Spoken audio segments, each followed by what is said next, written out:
রাজ্যের মুখ্যমন্ত্রী চাচ্ছেনটা কি, এটা আমার কথা। আজকেই ক্যাবিনেট সিদ্ধান্ত নিয়েছে সমস্ত ধর্মীয় ভাতা বন্ধ করে বিবেকানন্দ মেরিট স্কলারশিপ যোজনা চালু করবে। ওই অর্থে আমাদের অর্থনৈতিকভাবে দুর্বল সমস্ত ছাত্রছাত্রী বর্ণ ধর্ম নির্বিশেষে দলমত নির্বিশেষে তাদের অভিভাবকরা মুখ্যমন্ত্রীর দপ্তরে শিক্ষা দপ্তরে যোগাযোগ করবেন। বন্ধ হয়ে যাওয়া বিবেকানন্দ মেরিট স্কলারশিপ যোজনা না মানে আমাদের রাজ্যের মুখ্যমন্ত্রী চাচ্ছেনটা কি, এটা আমার কথা একটা শুনুন আগে। উনি চাচ্ছেন কি? আমাদের জীবনে ভাবিনি যে আমাদের মুখ্যমন্ত্রী এই ধরনের কাজগুলো করবে।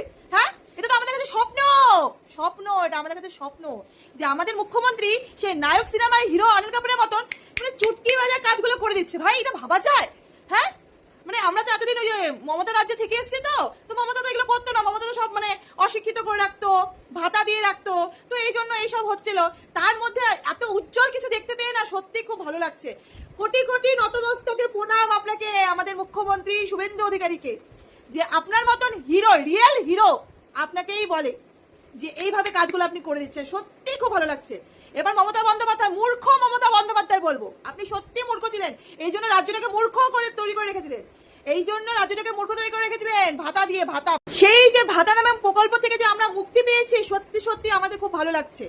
এতদিন আমাদের রাজ্যে এত ভালো ভালো স্টুডেন্ট ছাত্ররা মূর্খ হয়ে বাড়িতে বসেছিল শিক্ষিত হওয়া সত্ত্বেও, কিন্তু এখন তারা সঠিক জায়গায় সঠিকভাবে ওরা প্রচলন করতে পারবে। এটা আপনার কাছে মানে কি বলবো, আমাদের খুবই ভালো লাগলো।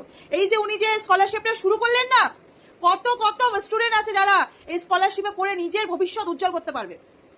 এইটা কোনোদিনও আমাদের প্রাক্তন মমতা বন্দ্যোপাধ্যায় ভাবেনি, যেটা ভেবেছেন আমাদের শুভেন্দু অধিকারী মহাশয়া। সত্যি কথা দাদা, আপনাকে কোটি কোটি প্রণাম।